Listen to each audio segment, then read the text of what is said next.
Media coverage is a good way of exposing your statistics, especially through the release of your products. The media loves statistics. ABS gets good coverage in the media. Its statistics are important, trusted and relevant, and as makers of these statistics, its people are seen as authoritative. The ABS communications section helps develop strategies around releases to help gain exposure for these, from determining whether a media release should be prepared, to helping prepare the release and other strategies around the release, to providing advice and support in individually dealing with the media. And generally we break media types into three: print, radio and TV. Now different types of print media or print outlets include newspapers and websites, and they can be nationally focused, have a state or capital city focus, or even regionally focused. Print media includes newspapers and internet or web-based print, where stories are often replicated between the two. Print stories can incorporate images, graphics, and occasionally video, becoming more popular.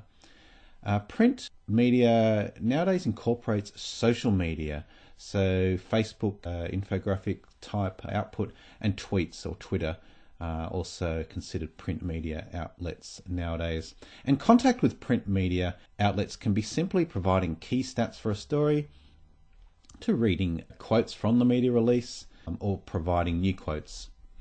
Okay, different types of radio outlets, radio networks across the country, local radio station, and also internet-based, including podcasts, are becoming more popular.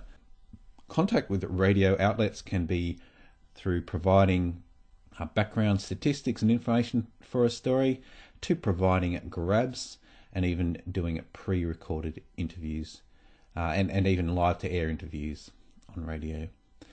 Okay, different TV outlets. There are national TV networks, local TV stations, and also internet-based TVs becoming more popular. Lots of TV stations now have web-based options, so a story that might appear on the nightly news will also appear on their websites as a 1 or 2 minute video news piece, for example. Contact with TV stations can again be providing the background statistics and information for a story, to providing grabs and even interviews, generally pre-recorded interviews with TV stations. Timing of your engagement around your releases generally happens in the day or two after a release. However, media interest can spark at any time, sometimes with the release of associated data around your subject matter. There could be media interest as well, so be prepared at any time for media interest. Media releases. Now, journalists are short of time and newsrooms are busy, so a media release is a quick summary of your product. So the media release is a short, quick, attention-grabbing and topical presentation of the most significant features of your ABS release, likely to be of most interest to media editors and through them to the public at large. Now, it's best practice for a media release to be journalistic in style, so that's a short piece written in plain English with an eye-catching heading, an opening paragraph, and a straightforward, logical presentation of interesting facts. The release should honestly set out to satisfy journalistic and therefore public curiosity about the subject matter. The media release should be self-contained. It shouldn't throw up questions which are unanswered in the text, and it shouldn't resort to sensationalism, nor should it distort facts through misleading headings or content. ABS media releases are created through the Web Content Approvals database. They are listed and they're flagged as part of the Treasurer's release advice. Now, non-routine media releases require clearance by the statistician, and all media releases need to be approved by corporate comms at least 24 hours before the product is released. The media releases are generally released at the time of the product. That's 11:30 Canberra time. So all media releases must be reviewed and approved by the subject matter director and the communications and ministerial liaison section before sign off for publish to the ABS website.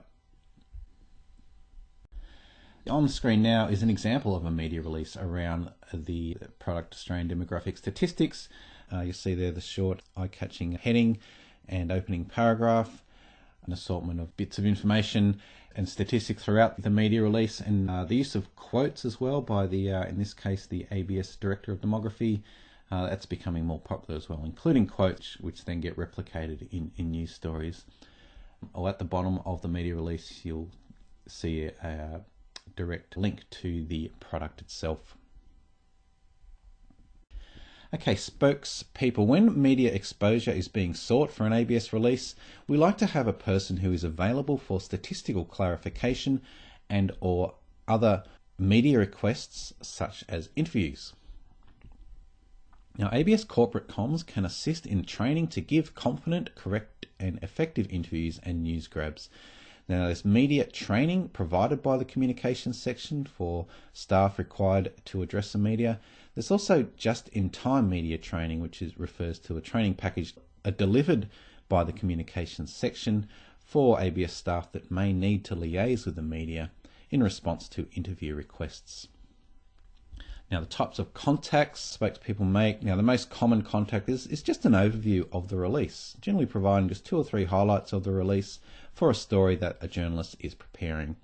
However, sometimes the journalist will ask for more than that. They'll ask for a direct quote for print, or to provide audio or even video for news grabs or an interview. Now, these stories could be brief news items or longer analysis pieces. If there's a media release with the product, often the content from that release will do. However, sometimes the journalists will want to know more about the release, for example, more detailed statistics or statistics for their particular area. Sometimes journalists will ask or just want to discuss statistics that aren't part of the release, statistics that may have been released previously. So it's a good idea to be prepared, not just for the data that has been released, but for information around that data just being released. Okay, so here's some examples of media outputs. So here's an example of a print media story, typical pretty brief story around the release of some ABS population figures. And this story was basically a reproduction of the media release, but they've added a chart there to the story.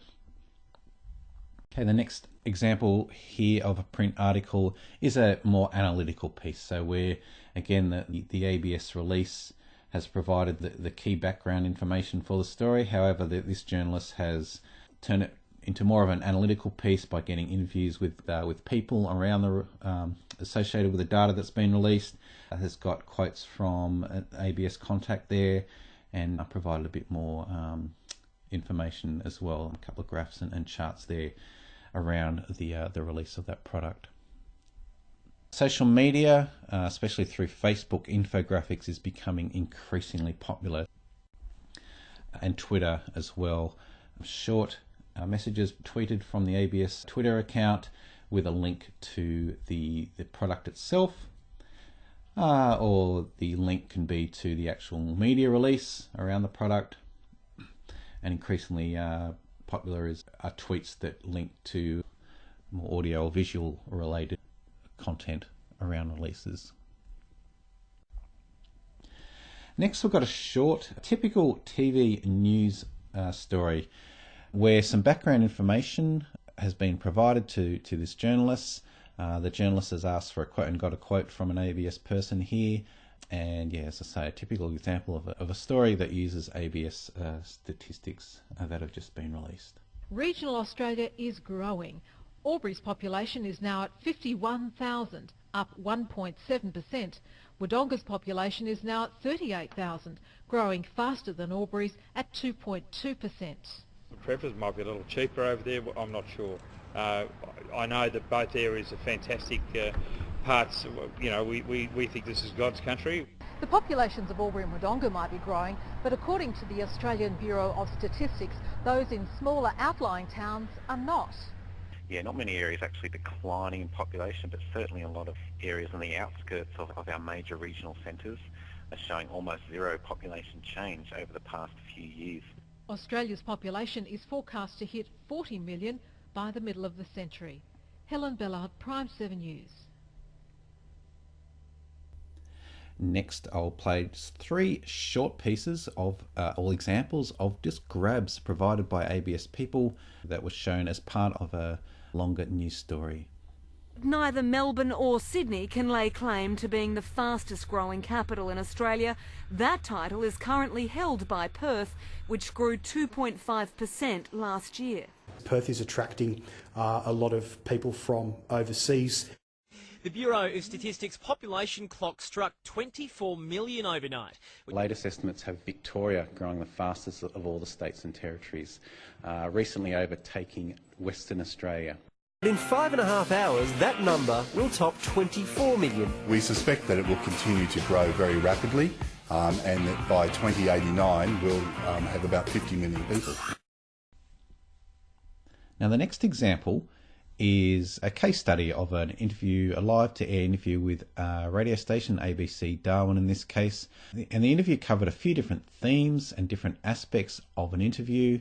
It goes for around 7 minutes, and it's a little bit more in depth than a usual live-to-air interview, but as I say, it covers several themes that could be useful here, and you'll see snippets of information around those themes on the screen as the interview progresses.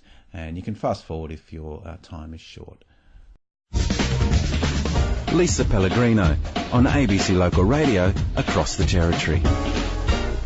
You only have to spend a night in the Territory to realise that population-wise, the men outnumber the women. But do you know which suburbs these men call home and which ones women prefer? And also, the way the population is spread generally around the Northern Territory. Well, the Australian Bureau of Statistics have just released their new sex ratio results. Andrew Howe is a demographer with the Australian Bureau of Statistics. Hello. Hi, Lisa. Now, this is a big study you guys, or survey you've undertaken. What period is this looking at? Okay, the latest regional population figures up until the end of the 13-14 financial year. Okay, the 13-14 financial year, you said? That's right. For the Territory as a whole, though, we have some more recent figures, though, and there's been some interesting changes in those more recent figures. So for the Territory as a whole, population, while it's still growing for the NT, for the 2014 calendar year, actually saw the slowest growth for about 12 years for the Territory. Wow, a slow growth. Why is that? Is there any reason that you were able to find out? Yeah, well, we can break down our population change into those components that change the population, so the births, the deaths and the migration. And it's the migration components that have led to that slowdown in NT's growth.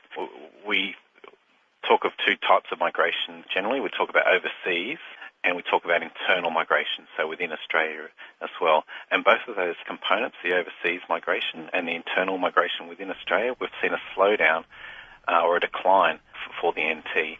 This would be concerning for those who work in tourism, any sort of industry really that relies on people actually being in the Territory. Did you have any indication as to why this was happening though, why it was slowing? It really summarises a lot of reasons. So we prepare the figures for others to make those theories, but yeah, look, there's a combined effect of especially employment opportunities, lifestyle factors, how they change over time, whether there's more or less people retiring to the southern states. Look, a whole factor of reasons lead to the changes in migration. The other side of though, the number of births and deaths is staying fairly constant for the Territory. And how old are we generally in the Territory? Okay, well, the figure we like to use, our statisticians like to use, is the median age. So that's the age that half the population is older and half the population is younger. And Northern Territory is by far the youngest, has the lowest median age in the country. So that's 31.8 years. So half the population aged under 32, half aged over. That's by far the youngest state or territory in the country. What about when we look at men versus women? We hear very often that the Territory is a bloke's place. There's more guys than girls. Yep, you're only going to get agreement with that from the statisticians here. So. I don't want to tell you wasted your time doing a survey on that, but I think many of us could have told you that straight away. Yes. Yeah, the figure we like to use here is called the sex ratio. So it's the number of males for every 100 females. In the Northern Territory, there are 112 males for every 100 females. So obviously more guys than girls. Only one other state or territory has more males than females. That's Western Australia.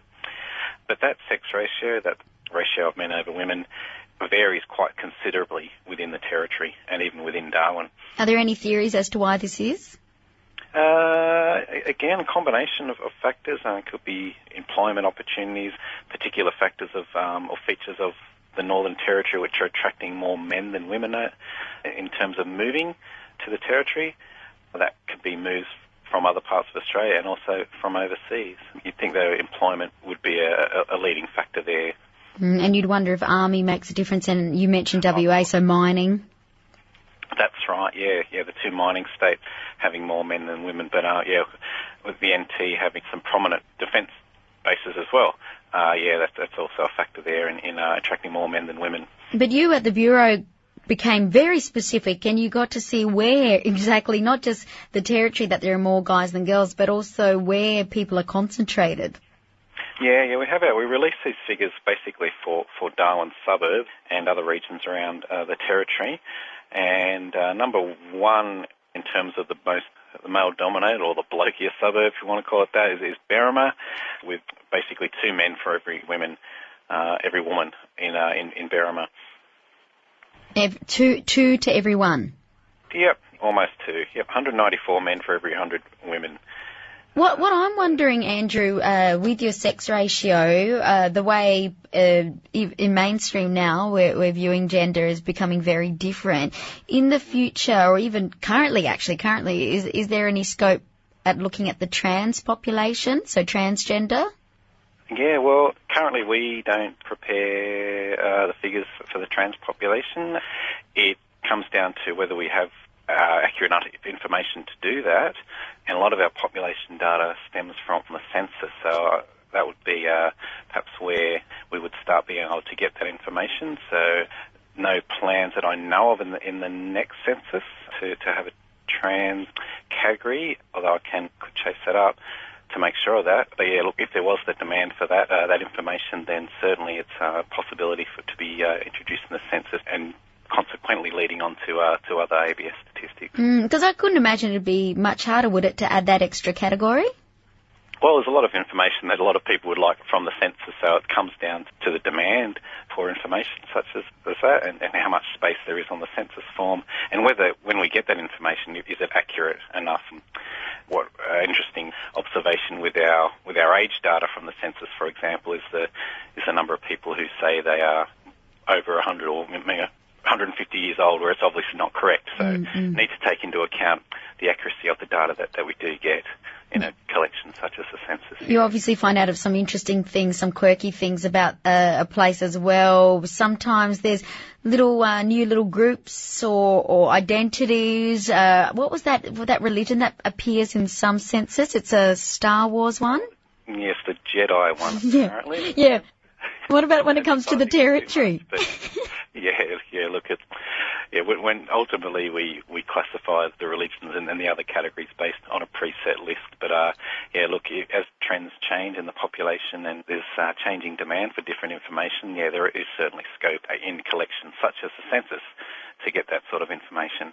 So you can't tell us how many Jedis we have here? I could chase that up. I haven't got the figure in front of me. Listen, that'd be lovely if you could. It's very important information. I'm sure. Thank you. Andrew Howe, demographer for the Australian Bureau of Statistics. Thank you for shedding a little light and letting us know more about who lives here in the Northern Territory. No worries. Good to chat, Lisa. Okay, so some random tips around dealing with media. The key bit of information, or the key tip, is know your data and know the story that it's telling.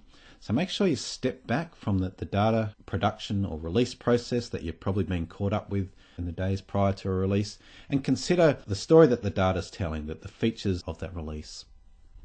Don't let your first media query be the first time you talk about the data. So make sure you talk to colleagues about the data before release. Ideally arrange a mock query. It doesn't have to be an intense query or anything, just somebody asking 2 or 3 questions around the release.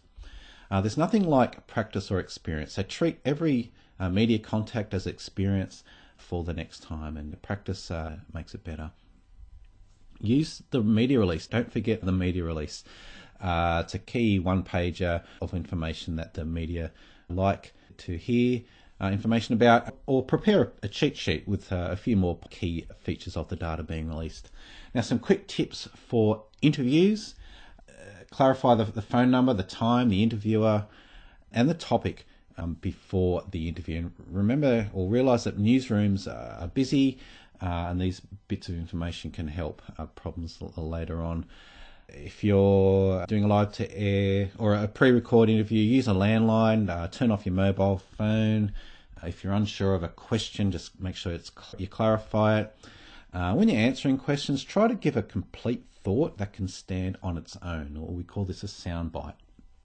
And add a little bit of extra info if you can. So, for example, a question might be, what's the population of this area? You can reply with, well, the population of this area is blah, blah, blah, which increased a bit over the last year. There's a bit of extra information there. Don't ramble. Be aware of your filler words. Everyone has their arms or their R's. Just try not to overdo them. Ideally, listen to yourself. Give a response to an interview question, or get someone to listen to you and critique you. Don't say words such as I mentioned earlier. If the interviewer wants to use grabs, that doesn't work if you say something like that. And look, you don't have to answer the question.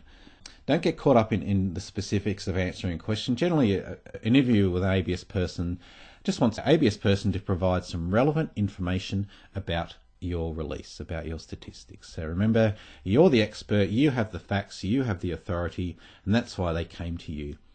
You can guide the interview with your responses more than the interview guides it with their questions.